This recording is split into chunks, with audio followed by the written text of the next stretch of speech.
مقبوری رضی اللہ تعالیٰ جو یہ اس واقعے کے راوی ہیں، وہ پچھلے سال تو تھے، اس سال نہیں تھے، عید پہ کئی سفر میں گئے ہوئے تھے. ان کے ذہن میں پابندی تھی، پابندی کا خاتمہ ان کے ذہن میں نہیں تھا. لیکن مومن کسے کہتے ہیں اور صحابی کسے کہتے ہیں. اسی پہ اس سفر پر تھے، کوئی 8 10 دن 20 دن کے بعد آئے تو گھر والوں نے گوشت کو پکایا ہوا تھا. یہ گوشت کدھر سے آیا؟ یہ قربانی کا بچایا ہوا تھا. اچھا، حضور نے تو 3 دن سے زیادہ منع کر دیا تھا، تم نے کہاں بچایا ہوا ہے؟ 3 ہفتوں سے گوشت رکھا ہوا ہے، میں نہیں کھاتا. انہوں نے کہا جی پابندی واپس لے لی تھی. نہیں بھائی نہیں، میں نے خود سنی ہے پابندی.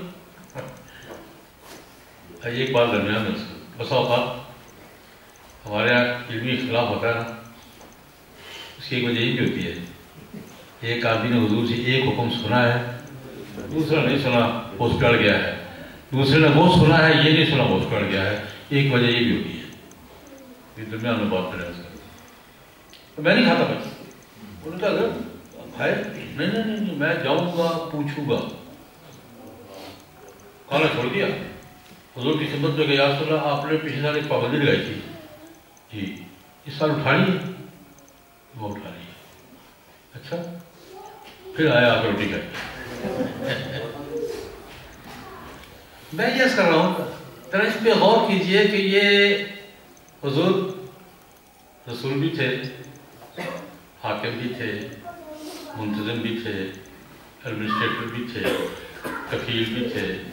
حضور نے ایک اعلان فرما رکھا تھا، وہ ایک مستقل موضوع ہے، کبھی پھر صحیح.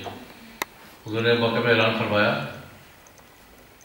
من ترک مالا فلورثته ومن ترک کلا اور ضیاء فالیہ وعلیہ. جو آدمی مال چھوڑ کے مرے گا اس کے مال کو ہم ہاتھ سے لگائیں گے، وہ ملے گا وارثوں کو.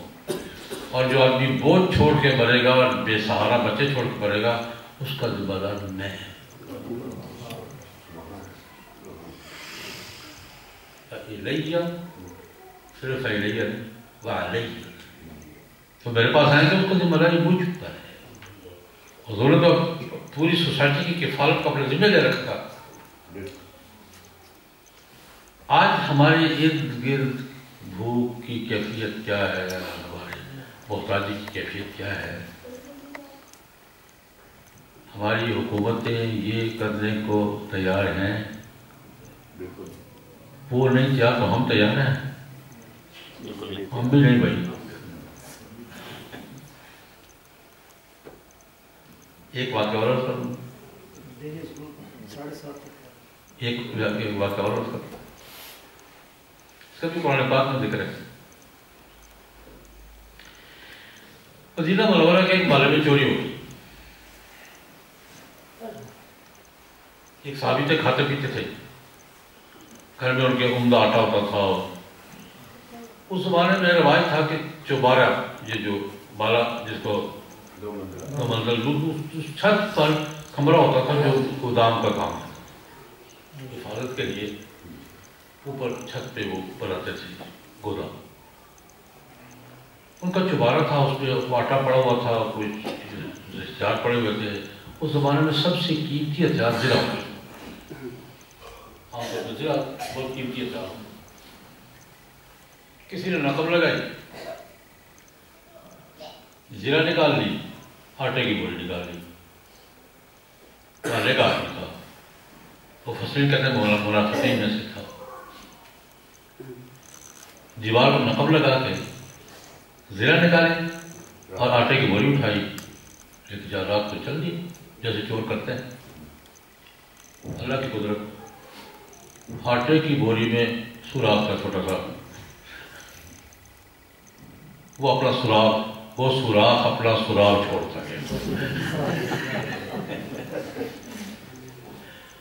صبح اٹھے یہ دیکھا یار زرہ کدھر گئی اور آٹے کی بوری کم ہے، کیا تھی وہ کدھر گئی. وہ دیکھتے داغتے اس کے گھر.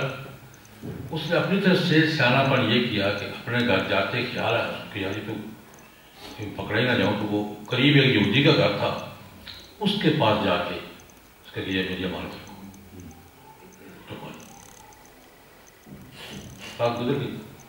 صبح کو جب میں نے دیکھا میری بوری بھی نہیں ہے اور زرا بھی نہیں ہے. تلاش کرتے کرتے پہلے اس کے گھر میں پھر اس کے گھر میں. یہودی سے پوچھا, اس کا جی مجھے کوئی پتہ نہیں بھائی. جا کر تلاشی دو, زرا بھی اس کے گھر میں ہے اور بوری بھی اس کے گھر میں ہے. اس سے آگے پوچھا کوئی چور ہے بھائی, یہودی چور ہے. اور یہودی چور نہیں تھا. وہی بھی یہودی کے گھر میں مال اس کے گھر میں پکڑا گیا ہے, لیکن وہ چور نہیں تھا. اس نے کہا میں نہیں ہوں. انہوں نے کہا بالکل ہے. انہوں نے کہا اس پہ شک کیا کہ شاید یہ اس نے جناب اپنی برادری اکٹھی کر لی. اس کی برادری بڑی تھی, یہودی کے خاندان تھوڑے تھے, اور جب برادری اکٹھی ہو جائے کسی کو بچانے کے لیے پھر کیا ہوتا ہے, کیا جی کوئی بچ پاتا ہے. کسی کو پھنسانے کے لیے اور کسی کو بچانے کے لیے جب برادری اکٹھ کر لے پرانا بچانا, یہودی کو پھنسانا, اتفاق ہو گیا. صبح مقدمہ گیا حضور نبی کریم صاحب کی خدمت میں. حضور نے بلایا, پوچھا یہودی نہیں کیا جناب جو مرضی تسلی کر لے, میں چور نہیں ہوں. میرے پاس اس نے آ کے رکھے تھے یہ, لیکن ظاہری قرائن سارے کیا ہیں, وہ بیچارہ قصبے اٹھائے. اچھا اس چیز کی مرضی قسم لے لے, جڑی نام مرضی لے لو, میں چور نہیں. انہوں نے ایسا اکٹھ کیا کہ رسول اللہ صلی اللہ علیہ وسلم کا ذہن بھی یہ بننے لگا کہ یہ یہودی چور. یہ فضا بن گئی تقریباً. اللہ رب العزت نے قرآن پاک میں آیت کریمہ نازل کی, ہمارا نہیں جناب یہ یہودی چور نہیں ہے, یہ چور یہ ہے. آپ کیا کر رہے ہیں؟ اللہ یہ اس لہجے میں بات کر سکتا ہے, ہم تو ترجمہ کرتے ہوئے بہت ڈر جاتے ہیں. فرمایا ولولا فضل اللہ علیک ورحمتہ لہمت طائفۃ منہم ان یضلوک. جناب یہ تو ہمارا فضل اور رحمت ہے کہ ہم وحی کے ذریعے آپ کو بتا رہے ہیں, ورنہ انہوں نے تو اکٹھے ہو کر آپ کو اپنے راستے پہ لگانے کا راستہ نکال دیا تھا. بہت نرم ترجمہ کرتا ہوں. لہمت طائفۃ منہم ان یضلوک, انہوں نے آپ کو اپنے رخ پر لانے کی تدبیر کر لی تھی. کہ ہم آپ کو بتا رہے ہیں کہ یہودی چور نہیں ہے, چور ہوئی ہے.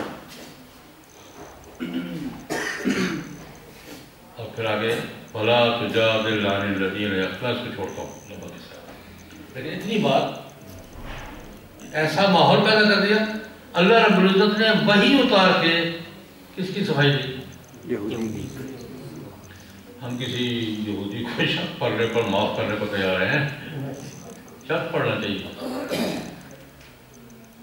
کوئی یہودی, کوئی عیسائی, کوئی غیر مسلم, کوئی چھوٹی برادری کا کوئی چڑھ جائے ہمارے کو, کسی کو معاف کرنے کو تیار ہے, سوچنے کو تیار ہے.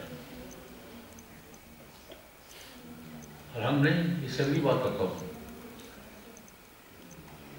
تو یہ بات کی نوعیت کیا تھی کہ مجرم نہیں ہے اور اس کو پھنسایا جا رہا ہے. اور اگر وحی نہ آتی تو وہ پھنس گیا تھا غریب. اگر وحی نہ آتی تو وہ پھنس گیا تھا. ہمارے تنظیات کیا ہوتی ہیں, بس اسی پر بات سے بیٹھے ہوئے.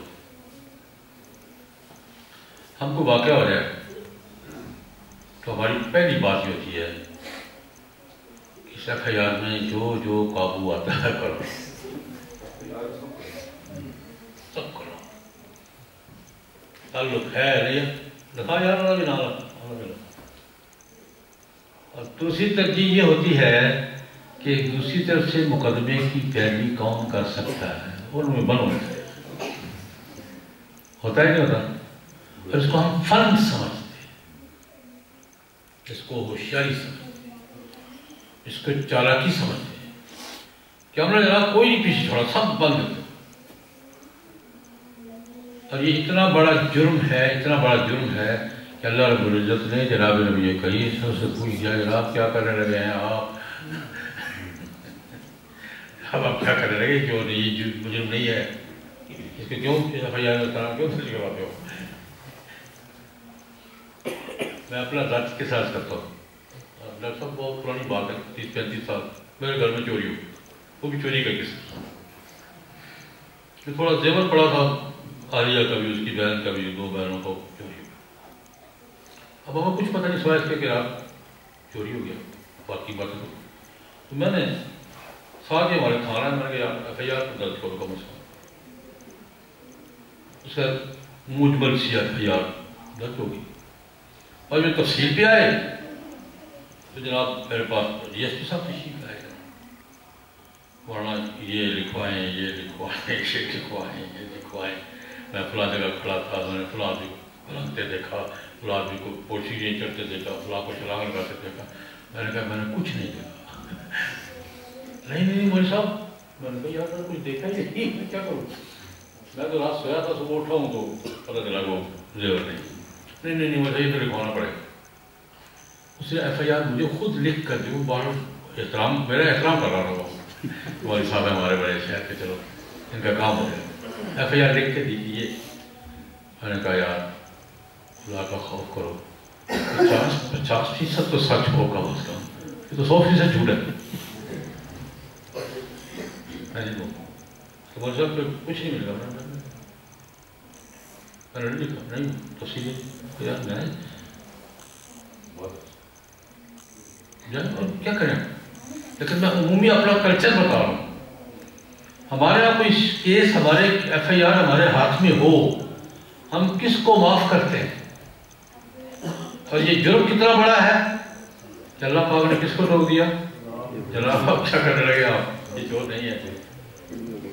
حضرات محترم، میں نے چند واقعات عرض کیے ہیں یہ بتانے کے لیے کہ جناب نبی کریم صلی اللہ علیہ وسلم کا تذکرہ ہم محبت کے لیے بھی کریں، عقیدت کے لیے بھی کریں، اللہ کو راضی کرنے کے لیے بھی کریں، برکت کے لیے بھی کریں، سب باتیں ٹھیک ہیں. لیکن اس رہنمائی کے لیے بھی حضور کی کوئی بات پڑھیں تو یہ دیکھیں میں کیا کر رہا ہوں، میرے لیے کیا رہنمائی ہے، میرے لیے کیا سبق ہے. آج کے دور میں ایک بات پہ آج دن میں کو عرض کرنا چاہتا ہوں. دیکھیے آج ایک فورم میں گیا شام کو، کہ جی حضور کی سیرت کا آج کے دور میں ہمارے لیے پہلا بڑا پیغام کیا ہے. میں نے کہا وہ بڑا پیغام یہ ہے کہ جناب نبی کریم نے حجۃ الوداع میں بہت سی باتیں فرمائی. ایک جملہ یہ بھی فرمایا، میں نے 22 سال کی محنت سے، بڑی مشکل سے تمہاری لڑائیاں، تمہارے جھگڑے ختم کروائے ہیں اور تمہیں بھائی بنایا ہے. لا ترجعوا بعدی ضلالا یضرب بعضکم رقاب بعض. میرے بعد پھر گمراہی کی طرف واپس نہ پلٹ جانا کہ ایک دوسرے کا گلا کاٹنا شروع.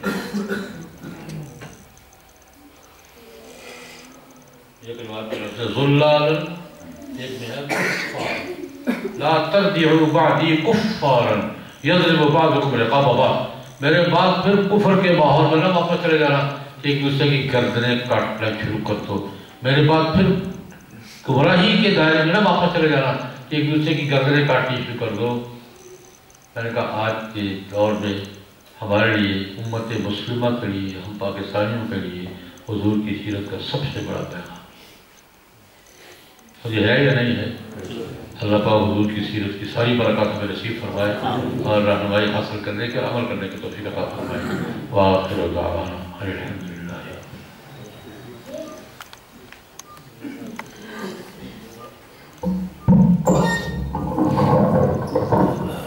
اللہ کریم ہمیں عمل کی توفیق نصیب فرمائے. حضرت نے جو ارشاد فرمایا یقیناً ہماری آنکھیں کھولنے کے لیے کافی ہے. اگر ہم یہاں سے ایک بات بھی سیکھ کر جائیں، عمل کی نیت کر لیں تو انشاءاللہ یہ محفل جو ہے ہمارے لیے خیر و برکت کا اور بخشش کا باعث بنے گی.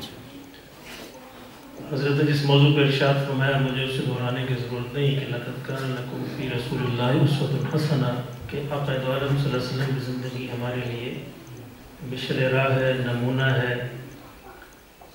اور شروع میں آپ نے جو بات ارشاد فرمائی میں اس کو دہرا کے بات کو ختم کرنا چاہتا ہوں. وہ بہت قیمتی بات ہے. آپ نے فرمایا کہ قیامت کے دن ہمیں اپنے رسول کا سامنا کرنا ہے. ایسا نہ ہو کہ ہمیں شرمندگی اٹھانی پڑے، حضور پوچھیں کہ تم کیا کرتے رہے دنیا میں۔ مجھے بعد یاد ہے حضرت خواجہ حسن نظامی دلی کی تباہی کا حال لکھا، عجیب کتاب ہے۔ لکھتے ہیں کہ دلی کی جامع مسجد کی سیڑھیوں پہ بھکاری بیٹھا کرتے تھے۔ ایک بھکاری بیٹھا بھیک مانگ رہا ہے، کچھ انگریز آئے مسجد کی سیر کرنے، ایک انگریز کا جو بٹوا تھا وہ وہاں پر گر گیا، بھیک دینے لگا، وہ بھی گر گیا۔ اب اس نے اٹھا لیا، اٹھا کے اپنے پاس رکھ لیا۔ وہ دوسرے دن بیچارہ ڈھونڈتے ڈھونڈتے ڈھونڈتے مسجد میں آیا کہ شاید یہاں کہیں گر گیا۔ اس نے محفاظت اس کو رکھا۔ اس نے جب اس کو دیکھا دور سے آتے اس کو آواز دی، ذرا اس کو بلایا کہ بھائی یہ اپنی امانت لے لو۔ اس نے امانت لی، دیکھا پیسے پورے ہیں، ہر چیز پوری ہے، کوئی چیز بھی ہلی ہوئی نہیں ہے۔ اس نے انعام کے طور پہ کچھ پیسے نکال کے اس کو دیے۔ اس نے انکار کر دیا۔ اس نے کہا لے لو، اپنی مرضی سے دے رہا، کہ نہیں لیتا۔ اس نے کیوں نہیں لیتے؟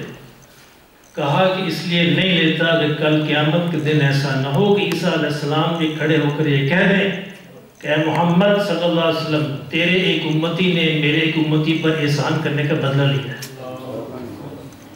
میں یہ شرمندگی نہیں اٹھا سکتا۔ اس امت کے دور زوال کی بھکاری بھی ایسے ہوا کرتے تھے۔ آج تو ہم اس سے بھی گزر گئے، آج کا زوال تو اس سے دور نکل گیا۔ یہ امت کا دور زوال ہے، اس کے بھکاری ایسے ہوا کرتے تھے۔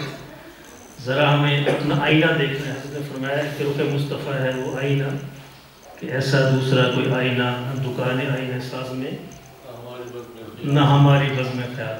اس آئینے کو دیکھتے رہیے، اسی کے اندر کامیابی ہے، میری بھی، آپ کی بھی ہے، پوری امت کی۔ اللہ ہمیں یہ نصیب فرما دے۔ تو 5 منٹ کا وقفہ ہے، اذان ہوگی، پھر جماعت ہے۔ جن دوستوں نے حضرت سے ملنا ہے، مصافحہ کرنا ابھی کر لیں، کیونکہ جماعت کے فوراً بعد وہ نکلیں گے، پھر ٹائم نہیں ہوگا۔ تو اذان ہوتی ہے، اذان کے 5 منٹ بعد جماعت ہوگی انشاءاللہ۔ کدھر ہے موذن ہمارے؟